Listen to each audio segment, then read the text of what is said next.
और आज के लेक्चर में हम एंडोक्राइन ग्लैंड की नेक्स्ट टाइप को डिस्कस करेंगे। इसका नाम है आइलेट्स ऑफ लैंगरहैंस।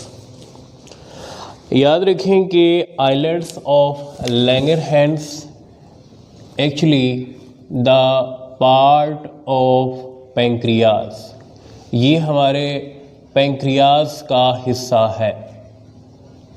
पैंक्रियाज जिसे हम आम ज़बान में लबलबा कहते हैं। और पैंक्रियाज की अगर हम डिटेल देखें तो पैंक्रियाज वर्क करता है एज अ डुअल ग्लैंड। ये डुअल ग्लैंड के तौर पर काम करता है, यानी कि pancreas act as a exocrine gland and also act as a endocrine gland. Understand?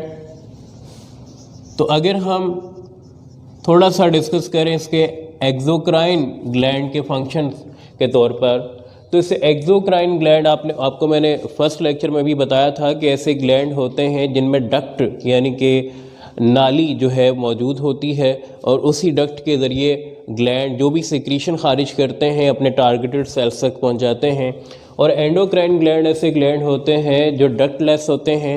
ये जो भी सिक्रीशंस या हार्मोन्स बनाते हैं वो डायरेक्टली ब्लड में डाल देते हैं और ब्लड के ज़रिए वो हार्मोन्स अपने टारगेटेड सेल्स पर जाकर अपने फंक्शन परफॉर्म करते हैं।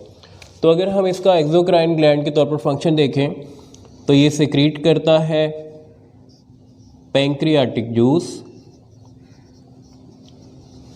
इस पैंक्रियाटिक जूस के अंदर क्या मौजूद होते हैं? एंजाइम्स, जो कि हेल्प करते हैं इन डाइजेशन ऑफ फूड।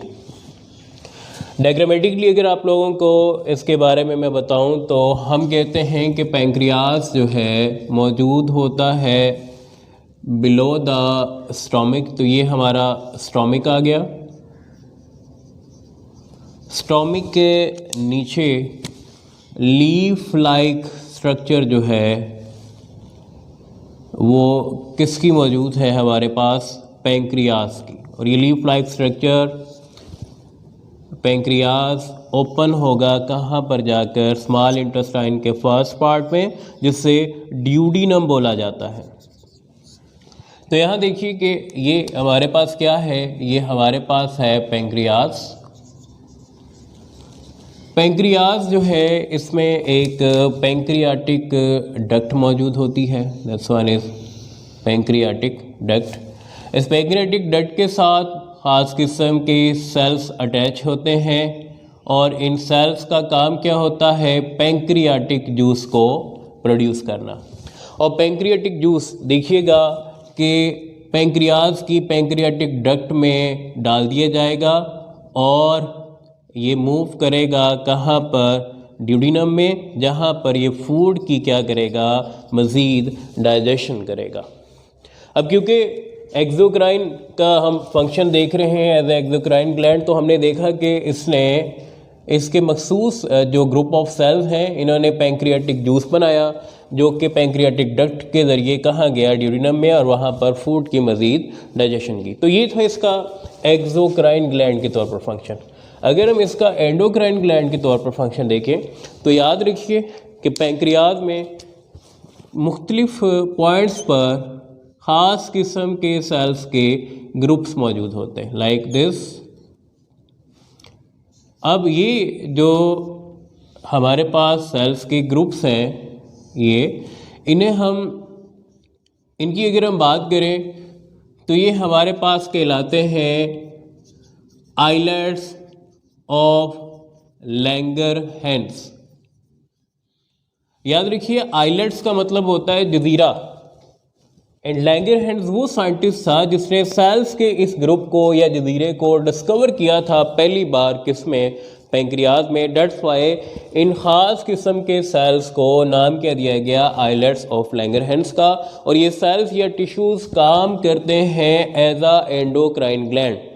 ये यहाँ पर क्या प्रोड्यूस करते हैं? एंडोक्राइन ग्लैंड के तौर पर ये काम कर रहे हैं। ये ख़ास किस्म के हार्मोन्स प्रोड्यूस करते हैं और ये हार्मोन्स जाकर डायरेक्टली कहाँ ऐड हो जाते हैं, ये हार्मोन्स ऐड हो जाते हैं हमारे ब्लड वेसल में, और ब्लड वेसल्स में ये अपना फंक्शन जो है वो परफॉर्म करते हैं।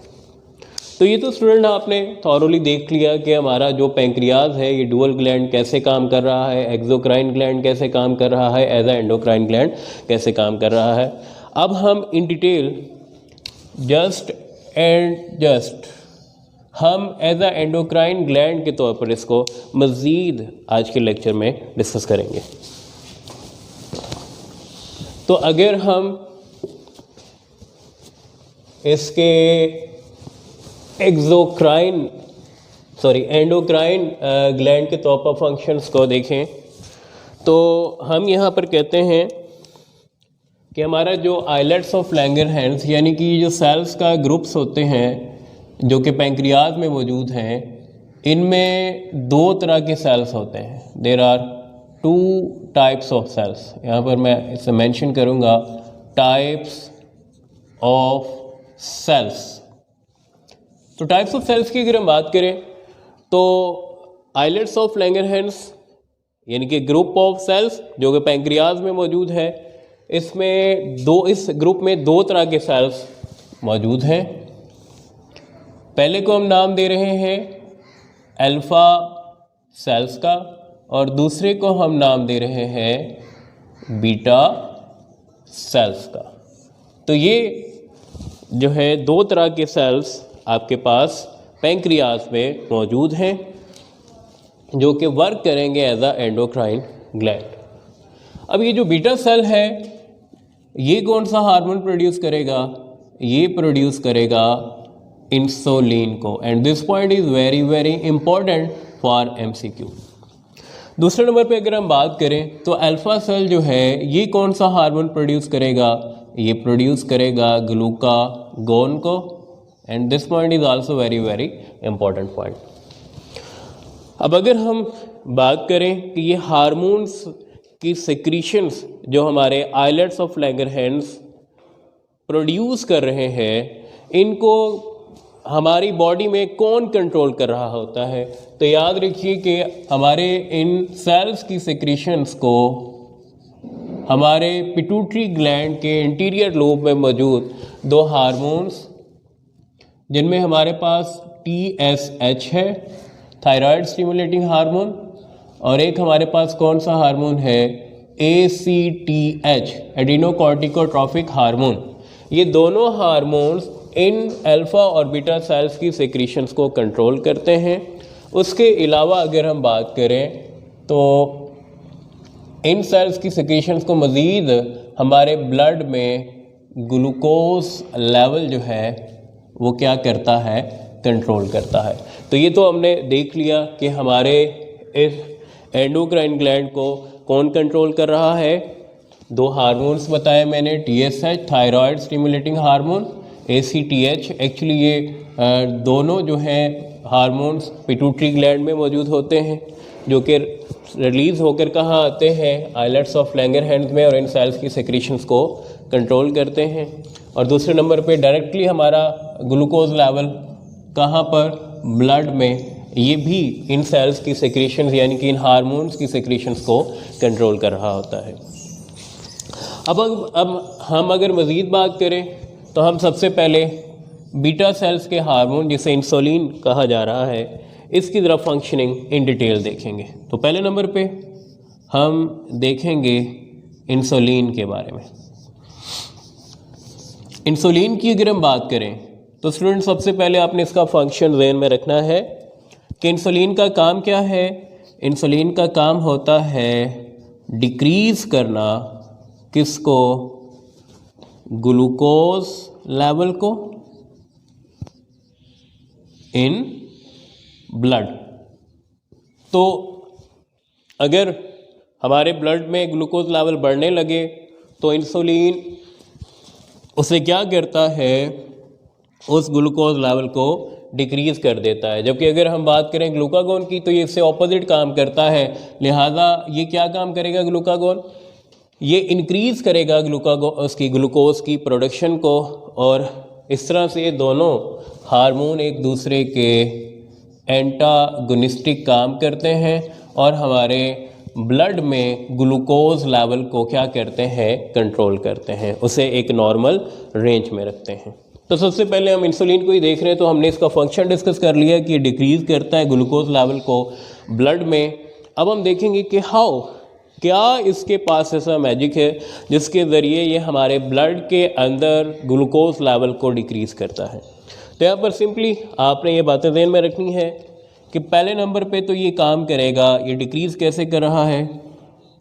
यहाँ पर फर्स्ट पॉइंट जो आपने ध्यान में रखना है कि ये ग्लाइकोजन की प्रोडक्शन को क्या कर देगा, बढ़ा देगा। यानी कि हमारे ब्लड में मौजूद ग्लूकोज को एक दूसरे के साथ जोड़कर ग्लाइकोजन में कन्वर्ट कर देगा और ये ग्लाइकोजन जाकर हमारे लिवर सेल्स में और मसल सेल्स में स्टोर हो जाएंगे। अंडरस्टैंड। तो देखिएगा कि ग्लूकोज को ग्लाइकोजन में कन्वर्ट किया और ये हमारे लिवर और मसल सेल्स में स्टोर हो गए, जिससे ब्लड में ग्लूकोज लेवल में कमी आना स्टार्ट हो गई। नेक्स्ट अगर हम बात करें तो दूसरा ये काम क्या कर रहा है, यहाँ पर ये ग्लूकोज को कन्वर्ट कर रहा है, ब्लड से ग्लूकोज उठा रहा है और उसे कन्वर्ट कर रहा है प्रोटीन में, और किस में कन्वर्ट कर रहा है, और ये कन्वर्ट कर रहा है इसे लिपिड्स में।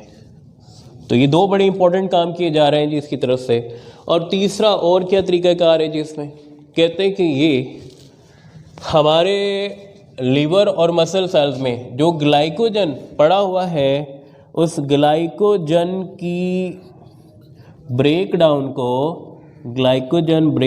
को ये क्या करेगा, ये इनहिबिट करेगा। क्योंकि अगर ग्लाइकोजन जो लिवर और मसल्स में पड़ा हुआ है, अगर ये टूट जाएगा तो मज़ीद ग्लूकोज ब्लड में आ जाएगा। लिहाजा इसने ये काम करना है कि इसने ग्लाइकोजन की ब्रेकडाउन को ही रोक देना है।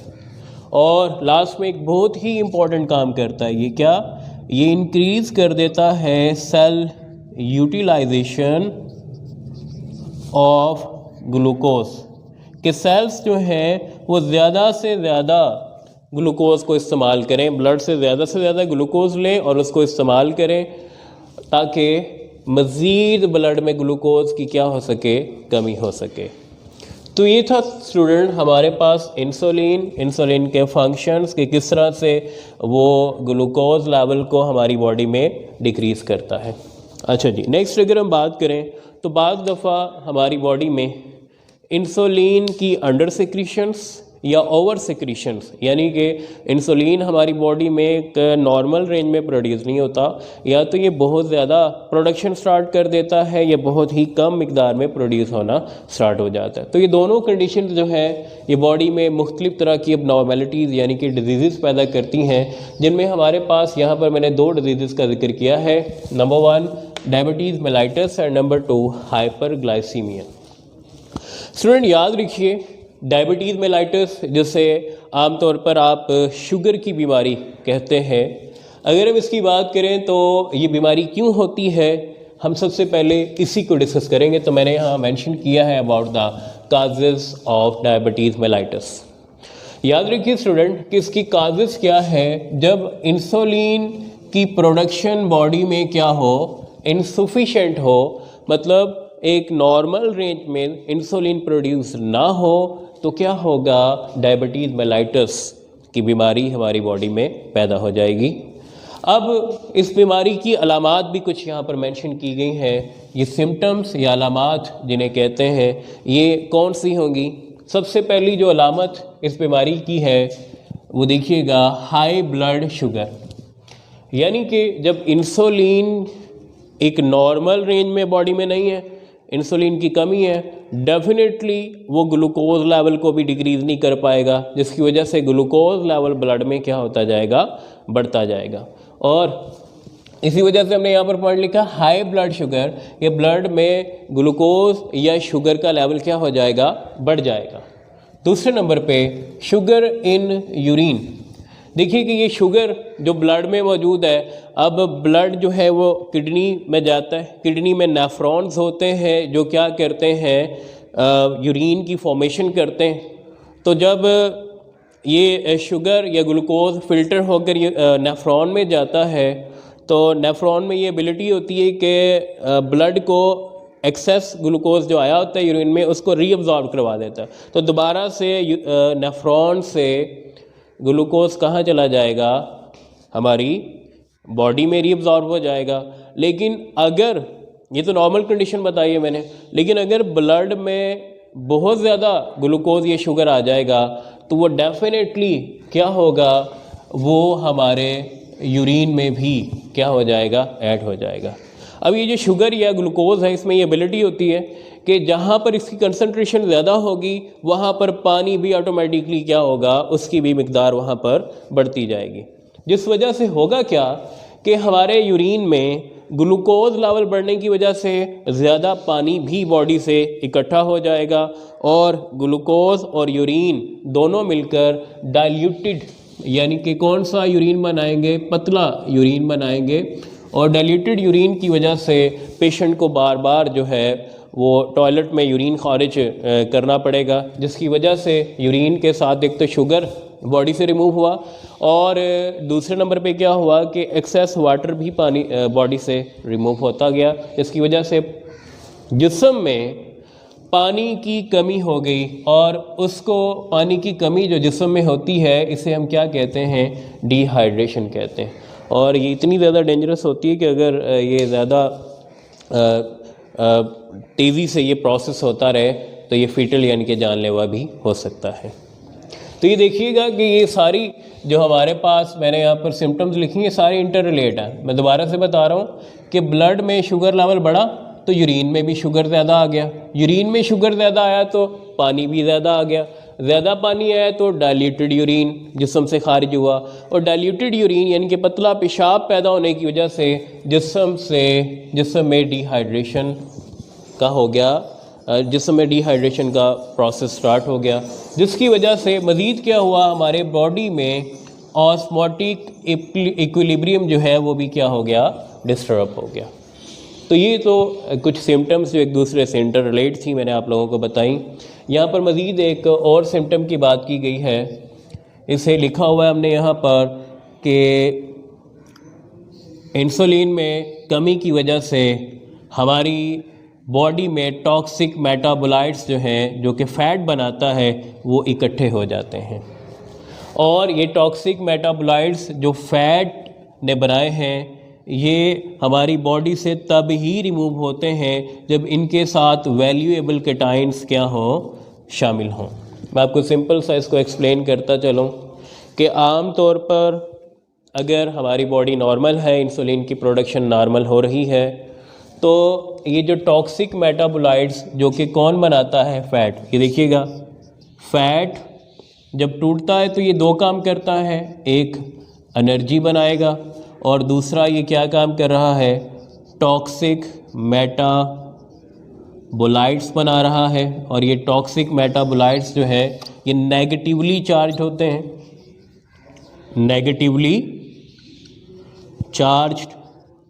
और आम तौर पर नॉर्मल कंडीशन में होता क्या है कि जब इंसुलिन हमारी बॉडी में प्रोड्यूस होता है तो डेफिनेटली मैंने यहाँ पर इसका एक फंक्शन लिखा था कि ये यूटिलाइजेशन ऑफ ग्लूकोज जो है वो सेल में बढ़ाता है। लेकिन जब इंसुलिन नहीं है तो यूटिलाइजेशन ऑफ ग्लूकोज जो है वो ठीक तरीके से नहीं होती, ग्लूकोज टूटता नहीं है, ग्लूकोज टूटने से एनर्जी नहीं मिलती और वो एनर्जी ना मिलने की वजह से ये टॉक्सिक मेटाबोलाइट्स जो है ये ऑक्सीडाइज नहीं होते। जब ये ऑक्सीडाइज नहीं होते तो ये लेस टॉक्सिक भी नहीं होते, ठीक है। ये आम कंडीशन में क्या होता है, ग्लूकोज एनर्जी देता है, एनर्जी देने की वजह से टॉक्सिक मेटाबोलाइट्स जो है लेस टॉक्सिक फॉर्म में कन्वर्ट होते हैं और हमारी बॉडी से यूरिन के ज़रिए बाहर निकल जाते हैं। लेकिन हमारे पास जब इंसुलिन इनसफिशिएंट मिकदार में प्रोड्यूस होता है तब क्या होता है कि मैं दोबारा से बता रहा हूँ, गौर से सुनिएगा कि टॉक्सिक मेटाबोलाइट्स जिन पर नेगेटिव चार्ज होते हैं ये हमारे कहाँ इकट्ठे होना शुरू हो जाते हैं, किडनी में। और किडनी यूरिन के ज़रिए इनको बाहर निकालने की कोशिश करता है। लेकिन याद रखिए क्योंकि ये नेगेटिवली चार्ज्ड हैं इसलिए किडनी जो है इन्हें ईजीली यूरिन के ज़रिए रिमूव नहीं कर सकता। लिहाजा फिर ये क्या करते हैं ये टॉक्सिक मेटाबोलाइट्स अपने साथ वैल्यूएबल कीटाइंस को भी ले जाते हैं बॉडी से बाहर। वैल्यूएबल कीटाइंस जिन पर पॉजिटिव चार्ज होता है, for example calcium, sodium, zinc etcetera. तो जब ये भी वैल्यूएबल कीटाइंस भी हमारी बॉडी से निकल जाएंगे तो हमारी बॉडी में कैल्शियम, सोडियम और मैग्नीशियम या जिंक की कमी हो जाएगी, जो कि हमारी बॉडी में एक बहुत अहम किरदार अदा कर रहे होते हैं। जब ये बॉडी से निकलेंगे तो ये कंडीशन बहुत ज़्यादा डेंजरस हो जाती है, इवन सम टाइम पेशेंट। दूसरी अबनॉर्मैलिटी जो कि इंसुलिन की ओवर सिक्रीशंस की वजह से हो रही है, वो हमारे पास है हाइपोग्लाइसीमिया। यहाँ पर आपको बताते चलें कि ये जो डिज़ीज़ है इसकी काज क्या है। इसमें होगा ये कि डायबिटीज़ में इनसफिशेंट अमाउंट में इंसुलिन प्रोड्यूस हुई थी और यहाँ पर एक्सेस इंसुलिन की क्या होगी, प्रोडक्शन होगी। अब जब एक्सेस इंसुलिन प्रोड्यूस होगा तो डेफिनेटली ये तेज़ी से हमारे ब्लड में ग्लूकोज को क्या करता जाएगा, उसकी कंसंट्रेशन को कम करता जाएगा, जिससे बॉडी में ग्लूकोज की क्या हो जाएगी, कमी हो जाएगी। और इस कमी की वजह से मज़ीद क्या होगा कि हमारे नर्व्स और मसल्स की फंक्शनिंग जो है वो डिस्टर्ब हो जाएंगी। उसके अलावा अगर हम मज़ीद बात करें, मज़ीद इस बीमारी की सिम्टम्स क्या हैं कि आपको जो है आपकी हार्ट बीट जो है वो डिस्टर्ब हो जाएगी, और उसके अलावा आपका जो ब्लड प्रेशर है वो भी डिस्टर्ब हो जाएगा।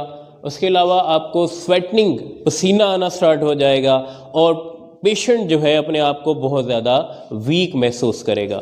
तो ये तो स्टूडेंट्स हैं हमारे पास हाइपोग्लाइसीमिया और डायबिटीज़ मेलाइटस, जो कि इंसुलिन की अंडर सिक्रीशन और ओवर सिक्रीशन की वजह से प्रोड्यूस हो रही थी। अब हम इन डिटेल देखेंगे अबाउट द ग्लूकागॉन। तो बीटा सेल्स और इंसुलिन को हम लोग पढ़ चुके हैं। अब हम इन डिटेल देखेंगे अबाउट द ग्लूकागॉन। तो ग्लूकागॉन की अगर हम बात करते हैं तो ग्लूकागॉन का काम क्या है। जिस तरह से बीटा सेल का काम था इंसुलिन बनाना, और इंसुलिन का काम क्या था, डिक्रीज करना ब्लड में ग्लूकोज लेवल को। ग्लूकागॉन एंटागोनिस्टिक है, किसके एंटागोनिस्टिक है, ये इंसुलिन के, एंटागोनिस्टिक टू इंसुलिन। कैसे एंटागोनिस्टिक है, एंटागोनिस्टिक मीन्स ऑपोजिट।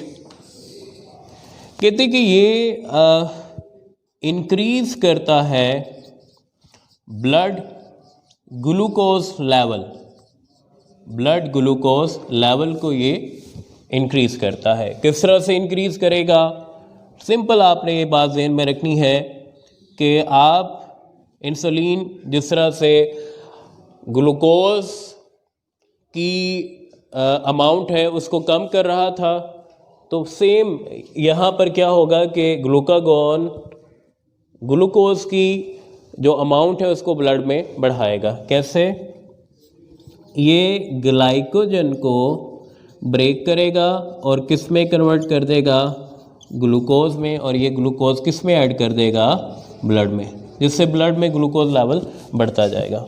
दूसरे नंबर पे क्या करेगा, ये लिपिड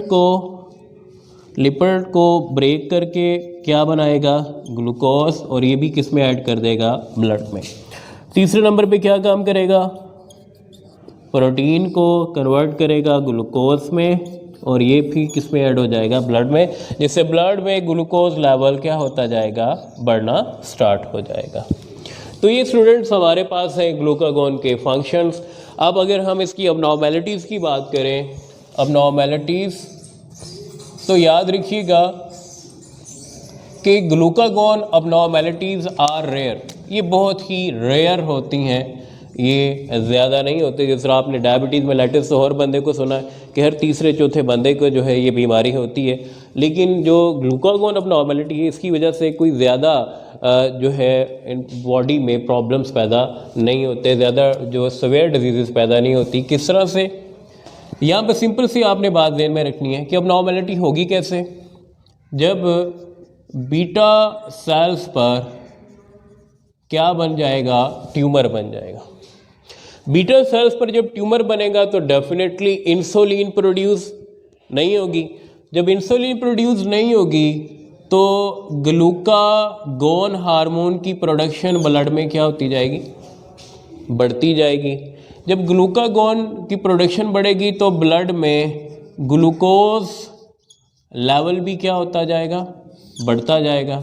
अब जब ग्लूकोज लेवल बहुत ज़्यादा हो जाएगा ब्लड में तो ये वापस किसको डैमेज करेगा, ये अल्फा सेल्स को डैमेज करेगा, जिससे ग्लूकागोन की सेक्रीशन क्या हो जाएगी, रुक जाएगी। तो डेट्स वाई इससे हम क्या कहते हैं कि ये अबनॉर्मैलिटीज़ क्या है, रेयर है और ये ज़्यादा जो है सेवेयर नहीं है, ज़्यादा डेंजरस नहीं होती। तो स्टूडेंट्स ये था आज का हमारा टॉपिक।